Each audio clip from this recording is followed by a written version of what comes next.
नई दिल्ली के Lutyens zone के इस बंगले में आप जब कभी भी चले जाएं, मिल जाते थे 400-500 की संख्या में बेसहारा मरीज। यहां कोई ब्रेन ट्यूमर से ग्रसित था, तो कोई लीवर सिरोसिस का इलाज कराने आया था, तो कोई कैंसर और किडनी की बीमारी का लंबा ट्रीटमेंट करा रहा था। सभी परेशान हाल में दिल्ली आते थे और इलाज और जरूरी खर्च के लिए भी पूरे पैसे नहीं होते थे। फिर ऐसे में जब कोई ठिकाना दिल्ली में नहीं मिलता था, तो यह सेवा आश्रम उनके लिए 24 घंटे खुला रहता था। दिल्ली के इस सेवा आश्रम को चलाते थे 2014 में मधेपुरा से चुनाव जीते सांसद राजेश रंजन उर्फ पप्पू यादव। 2014 के चुनाव में मिली जीत के बाद पप्पू यादव को दिल्ली में बड़ा बंगला मिला था। चाहते तो वो भी इस बड़े बंगले में सब कुछ अपनी शान और शौकत के लिए सजाते, लेकिन पप्पू यादव के दिल में ख्याल तो कुछ दूसरा ही था। कुछ ही दिनों में पप्पू यादव ने इस बंगले में गरीब और बेसहाराओं के लिए सेवा आश्रम बना दिया। अपने लिए मात्र थोड़ी सी जगह रखी, शेष सब कुछ उनके लिए दे दिया जो इलाज कराने को दिल्ली आ रहे थे। और दिल्ली में उनके लिए कोई आश्रय नहीं था। वे आने वालों से ये भी नहीं पूछते कि आपकी जात क्या है, या फिर ये कि आपने चुनाव में वोट किसे दिया था। मिलने को तो यहां वो भी मिल जाते जिन्होंने चुनाव में पप्पू यादव के खिलाफ वोट किया था। सिर्फ मधेपुरा पूर्णिया से लोग नहीं आते, पूरे बिहार से लोग पहुंचते थे। कुछ ही दिनों में सेवा आश्रम की पॉपुलैरिटी बहुत अधिक बढ़ गई। मरीजों की संख्या बढ़ती जा रही थी। स्वयं पप्पू यादव अपने लिए स्पेस कम करते जा रहे थे, लेकिन पप्पू यादव ने कभी अपना ख्याल नहीं किया। पॉपुलैरिटी इतनी हो रही थी कि कभी इसे प्रधानमंत्री नरेंद्र मोदी के भाई देखने को आते, तो कभी दूसरे केंद्रीय मंत्री। पप्पू यादव सेवा आश्रम में रहने वाले मरीजों का दिन रात ख्याल रखते। सबों के लिए मुफ्त भोजन की व्यवस्था होती, अस्पतालों में इलाज का बंदोबस्त किया जाता। स्वयं पप्पू यादव जब कभी भी दिल्ली में होते, तो अपना ढेर सारा समय वो सेवा आश्रम में रहने वाले मरीजों, उनके परिजनों के साथ गुजारते।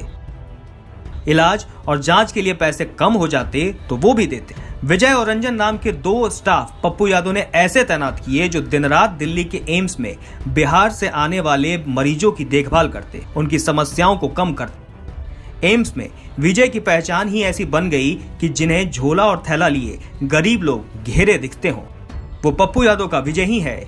मिल लो, काम हो जाएगा। एम्स की भीड़ भाड़ में विजय और रंजन सबों को डॉक्टर से दिखलाता। अपने बंगले के सेवा आश्रम में रहने वाले मरीजों को पप्पू यादव ने कभी पराया नहीं समझा। सभी पर्व त्योहार वो इन मरीजों के साथ ही मनाते। अपने बच्चों का बर्थडे केक भी इनके साथ ही काटते।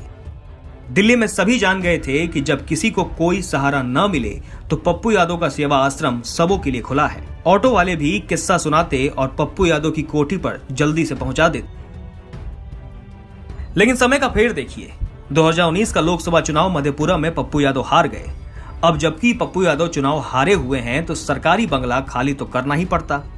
बहुत कोशिश की कि इन मरीजों के लिए दिल्ली में कोई दूसरी व्यवस्था हो जाए, लेकिन यह काम इतना आसान भी नहीं है। वैसे पप्पू यादव कह रहे हैं कि वो अपने बूते जल्दी कुछ ना कुछ जरूर करेंगे, लेकिन अभी ऐसा हुआ कि कल तारीख 19 सितंबर को सरकार का फरमान आया कि 24 घंटे के भीतर बंगला खाली करना होगा। जब फरमान आया तो पप्पू यादव पटना में थे, फिर भागे भागे दिल्ली पहुंचे। सेवा आश्रम में रहने वाले लोगों से रोकर मिले, क्योंकि अब सबों को वहां से कहीं ना कहीं चले जाना था। पप्पू की आंखों में आंसू देख मरीजों की आंखें भी भीग गई थी। सभी एक दूसरे से लिपटकर रो रहे थे।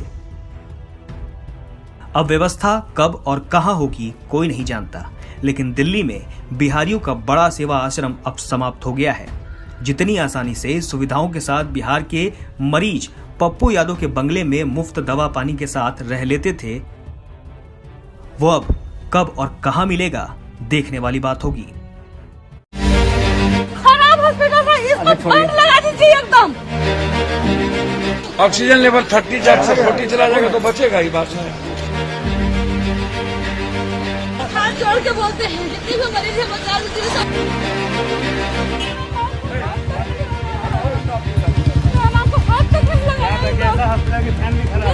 हम लोग देखे फैन लेके बैठे हैं। करता है क्या?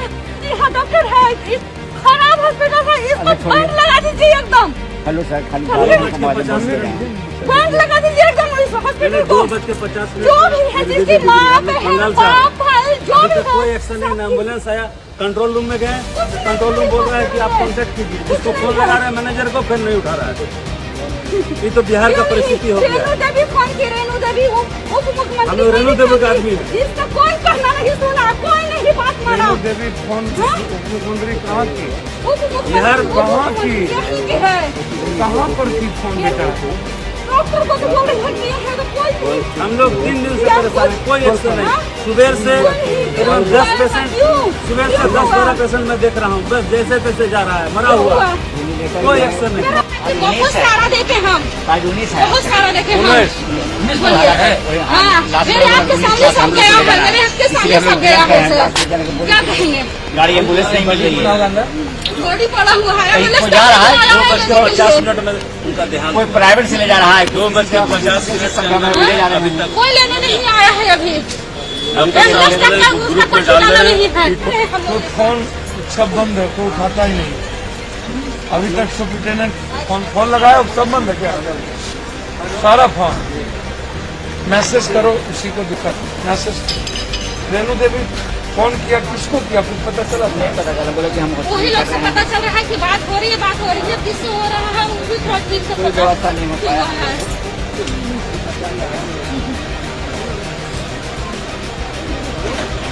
कि आप लोग यहाँ आए हैं, तो ये जो दलाल लोग पेशेंट को धमकाता है, गाली देता है, साला उसको तो रोका कीजिए, कम से कम इतना परेशान आता है ये लोग। हम तो जब से आए हैं तब से एक भी ये लोग को कोई नहीं दिखा है। कल हमके सामने से बहुत हंगामा, तो मेरे चलते ये लोग आया है। ऑक्सीजन बंद हो गया था भैया, सुरक्षा के लिए ऑक्सीजन बंद हुआ था। जब तक हम लोग यहाँ थे, मरीज इतना ज्यादा है और डॉक्टर कम, डॉक्टर के पीछे 10-15 मरीज है, बेचारा क्या करेगा? हंगामा भी हुआ है बहुत। जानबूझ के डेथ हो रहा है सर। हाँ, जानबूझ के नहीं हो रहा है, लगे हुए सब जानबूझ के हो रहा है। लापरवाही वजह से स्टाफ रहता है, रहते हैं, नहीं सर, नहीं रहता है, बहुत कम, बहुत कम, 1-2 बंदा साथी है, हम लोग 2 बंदा साथी है। बोलने के लिए तो पहले दूरी बना के रखिए, बता रहे हैं वहाँ बंद है।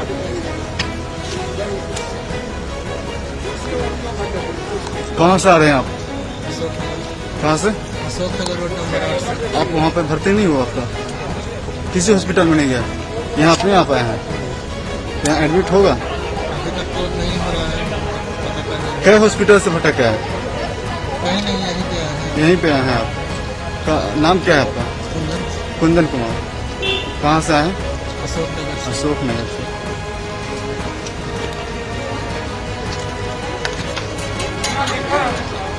कहाँ ले गए?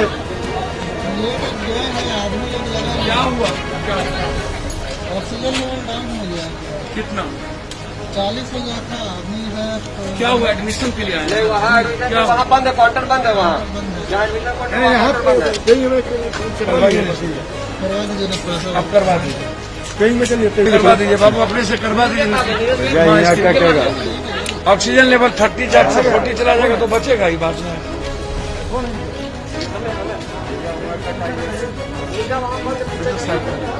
ठंडा में लोग अब करा लीजिए। पप्पू यार गाड़ी मंगा लीजिए। सबको यहाँ पे हाथ जोड़ के बोलते हैं, जितनी भी मरीज है बचा लीजिए सबको। मेरी माँ तो हम लोग खो चुके हैं, अपने माँ को खो चुके हैं और कोई अपने माँ बाप को ना खोए। हाथ जोड़ के बोलते हैं। कहाँ पर आया?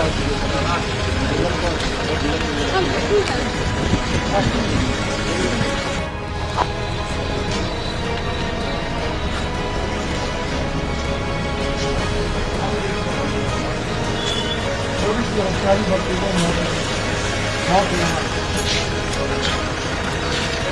क्या है आपके यहाँ पर धन्यवाद करते हैं।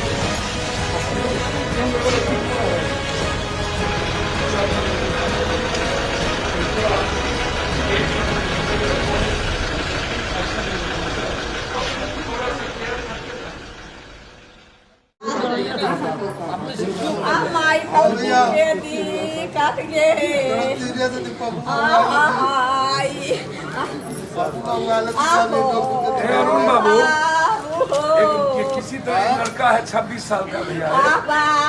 आज इसे कितना पर 15 पर है। सुबह 8 बजे फोन से बात किया है, अभी कह रहा है सीरियस है भैया है, उसको दिखवाइए।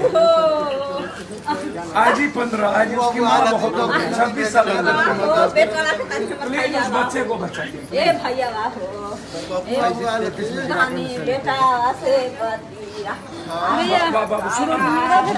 तुम्हें पता कर दीजिए। आ रहे नहीं मेरा ये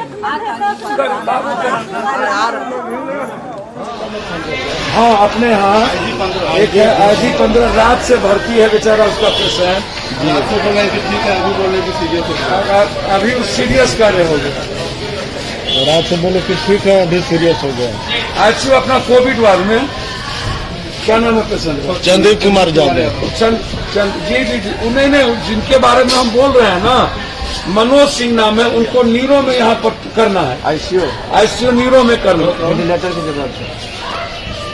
नहीं, वो तो 2 महीने से पारस में है, कोविड वोविड नहीं है, निगेटिव है।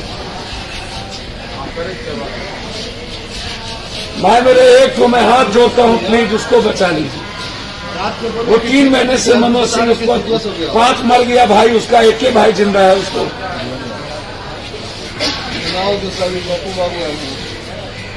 किनको कह देंगे? विनीत बाबू को, विनीत बाबू को तो हम बोल देंगे, आप बात कर लीजिए ना। बोले कि ठीक है, रात को बोले कि ठीक है, पेशेंट सो रहा है, और अभी बोले कि सीरियस हो गया। इसको देख लीजिए भाई, मेरे लिए छोड़िए प्लीज इसको। दूसरा कोविड वार्ड में अभी है आईजे 15, आईसी 15, आईजे 15।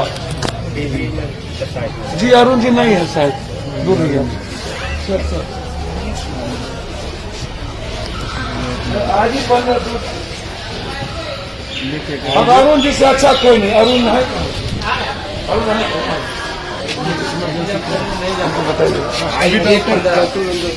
आप एक बार देखवाइए। जाना तू जा रहा क्या?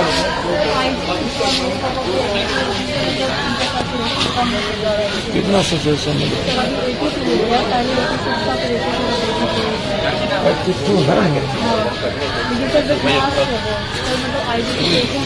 मुन्ना क्या अरुण जी का बोलो।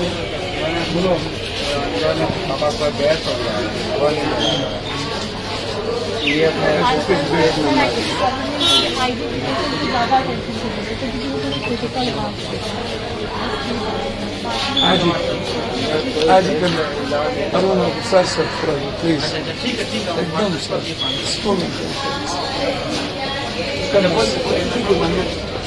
क्या करें, मुझे नहीं बचाएंगे।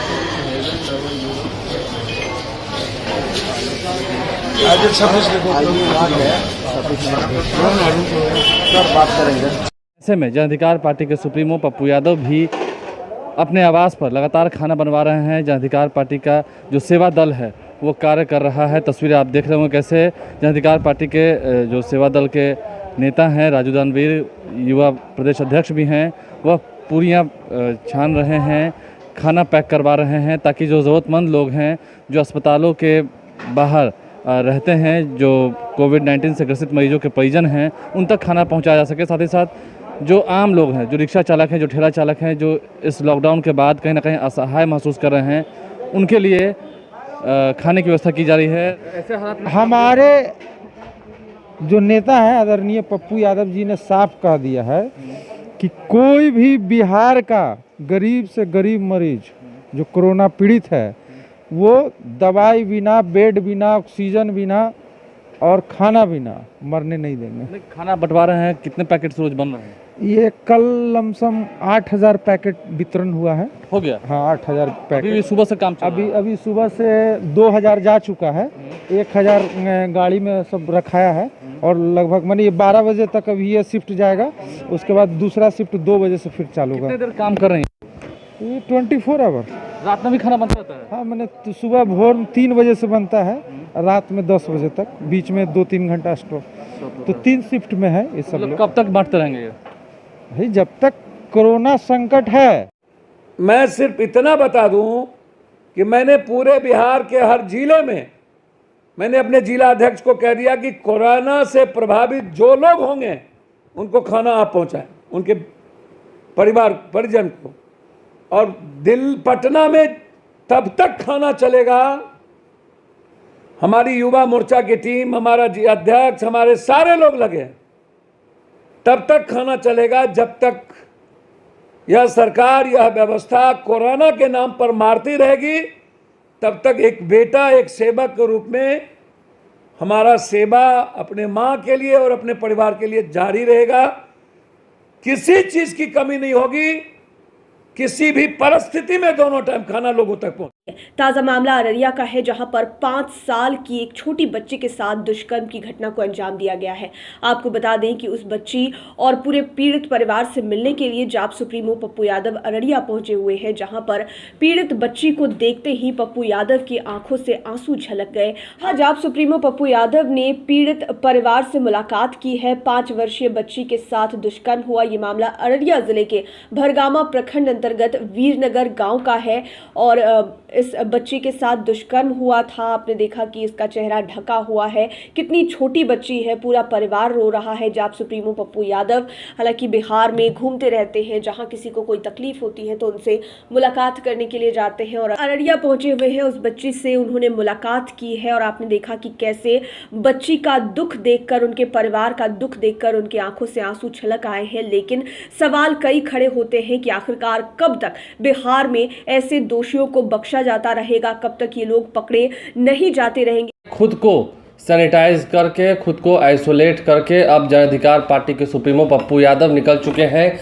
दिल्ली की सड़कों पर। आपको पता होगा कई बिहारी मजदूर हैं, कई उत्तर प्रदेश के मजदूर हैं जो फंसे हुए हैं, सड़कों पर पैदल चलने को मजबूर हैं। खाने को कुछ भी नहीं है, ना ही उनके पास कोई पैसा है, ना कुछ दिक्कत है। तस्वीर देखिए किस तरीके से जन अधिकार पार्टी के सुप्रीमो पप्पू यादव दिल्ली की सड़कों पर जो लोग मिल रहे हैं, चाहे बिहारी हो, गुजराती हो, उत्तर प्रदेश के हो, कहीं के हो, उन सभी को पैसे बांट रहे हैं, आर्थिक मदद कर रहे हैं। ये तस्वीरें कोई खास चीज़ की गवाह नहीं दे रही है, क्योंकि इससे पहले भी पटना जल जमाव के दौरान लोगों ने देखा था कैसे वह लोगों के बीच में खाना पानी बांटते थे, राहत सामग्री बांटते थे। और अब जब देश 21 दिनों के लिए लॉकडाउन की स्थिति में है, प्रधानमंत्री नरेंद्र मोदी ने भी देश को संबोधित करते हुए कहा है कि ये लॉकडाउन हमारे लिए ज़रूरी है। लेकिन इस बीच उन लोगों का क्या जो दिहाड़ी मजदूर थे, जिनका काम था रोज़ कमाना और रोज़ खाना, जो लोग पलायन कर रहे हैं, जो लोग अपने गाँव की ओर आ रहे हैं, जो लोग अपने टोलों मोहल्लों की ओर आ रहे हैं, उन तक कैसे मदद पहुँचाई जाए। खुद निकले हैं, खुद को सैनिटाइज किया है, सैनिटाइजर से खुद साफ रह रहे हैं, खुद की साफ सफाई का ध्यान रख रहे हैं, घर में सुरक्षित है। लेकिन अब लोगों को मदद पहुंचा रहे हैं, खुद गाड़ी में बैठे हुए हैं। और जो लोग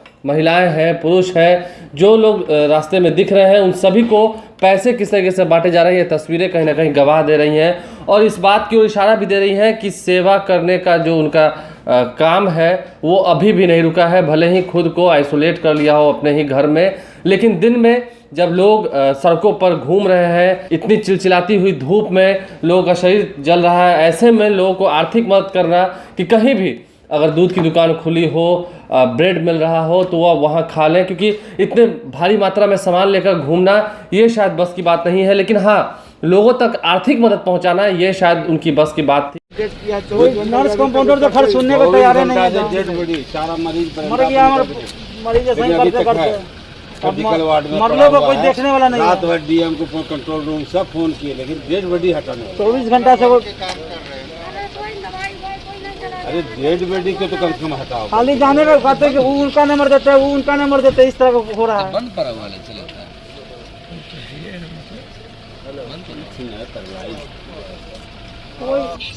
हम लोग बोल रहे हैं के लिए आता है अन्य दवाई से चल रहा हूँ।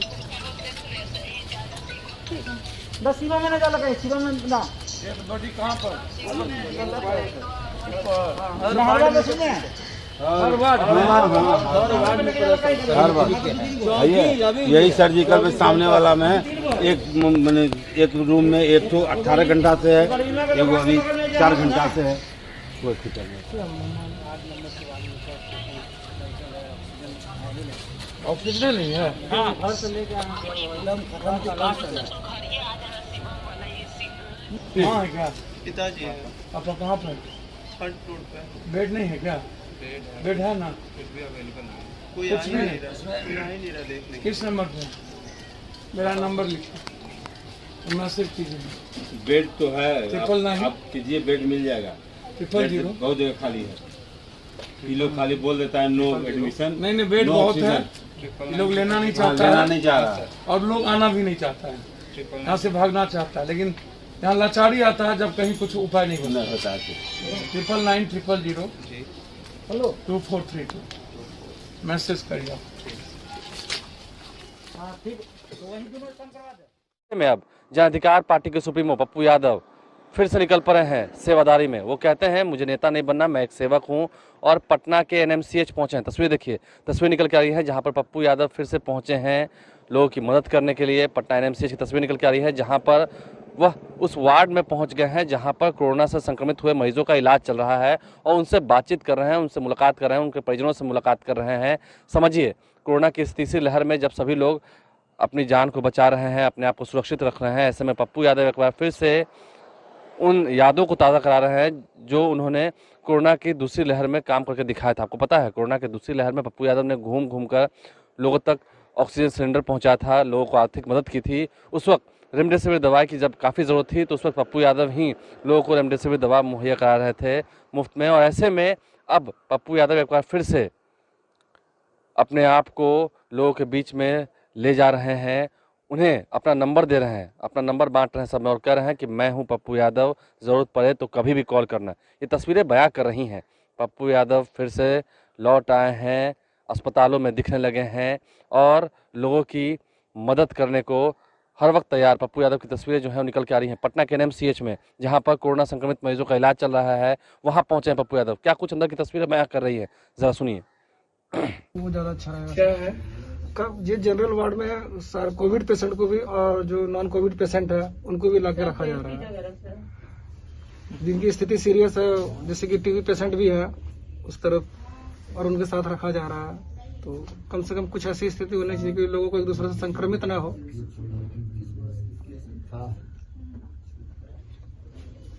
क्या नाम हुआ? चंदन कुमार, चंदन बाबू। कहाँ पर है? सीआरपीएफ में? गायघाट पटना में सर। पटना में।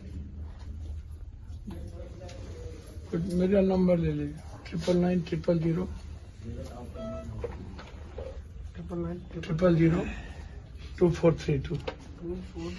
दोनों आदमी सीआरपीएफ में हैं। आश्चर्य भाई, क्या नाम है? एड्रेस सब लिख लीजिए।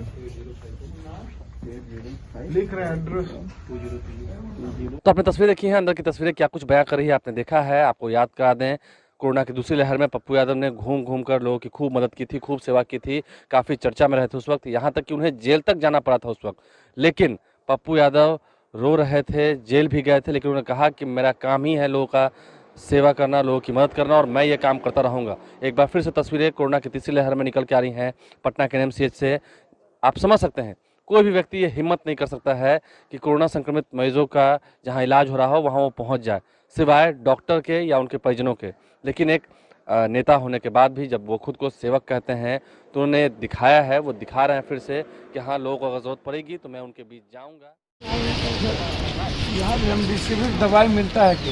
रेमडेसिविर हम अरेंज करवा देंगे, कल उनको एक वहाँ पे लगवाए थे। यहाँ नहीं उपलब्ध है बाहर से, लेकिन अरेंज करवा सकते हैं। कितना में मिले? कल तो हम लिए 40,000 में एक हो, 80,000 का 2 डोज लिए थे। 40,000 में एक हो, वहाँ देखो, पूछो। 80,000 में 2 हमको डोज दिया है, और वो चढ़वाए, उसके बावजूद भी वो हमको बोले कि हमसे मेंटेन नहीं हो पा रहा है। कहाँ से लिए थे? हम वो जो है ना हॉस्पिटल ब्लू डायमंड, उसी के थ्रू लिए थे। अच्छा, उसी में मिला? हाँ, तो अभी उसका 6 गो डोज बोला था दिलवाने के लिए, तो 2 गो दिलवा, उसके बाद 80,000 में 2। क्योंकि पापा रहते तो हम लोग को सबको देख लेते, लेकिन पापा ही का ये हाल है, तो हम लोग को तो नंबर भी नहीं पता था किसी का, हम किसी को फोन करके चाहे कुछ मोबाइल में है चेतन को तो पता था मेरे बारे। तो पापा का हालत खराब है ना, जैसे हम लोग रहते ना भैया तो वो संभाल लेते, बाकी वो ऐसे है ना तो हम लोग तो नहीं, उनका मोबाइल में बहुत कोशिश की है हम लोग। संजीव को लगाओ यार। बहुत कोशिश की हम लोग कि एम्स में हम लोग का हो जाए, लेकिन नहीं हो पा रहा था। भगवान से बहुत सा दुआ मांगे कि एम्स में हमको हो जाए। टीचर बोली है कि आईसीयू लाइन को जरूरत है। सिस्टर बोली अंदर में, क्योंकि अंदर में तो हम लोग आपके यहाँ एक चेतन में, आपके यहाँ एक चेतन पासवान आईपीडी में हूँ मैं, आपके यहाँ एक चेतन पासवान जी हैं, उनको आईसीयू की जरूरत है। C2B में है, C2B में बेड नंबर 7 है, बेड नंबर 7। आईसीयू का जरूरत है सर। उसको जरूरत है भाई मेरे, आईसीयू का बेड नहीं मिल रहा है सर। आप उसको दिखवा लीजिए। दूसरी चीज एक सबसे बड़ा जो प्रॉब्लम है, जब मैं केसर से पूरन से या इस सिस्टम से बात करता हूं तो वो कहते हैं कि 1500 में रेमडेसिविर उपलब्ध है एम्स को, और यहाँ जब आते हैं तो इनका कहना है कि नहीं रेमडेसिविर हमको नहीं लगता है।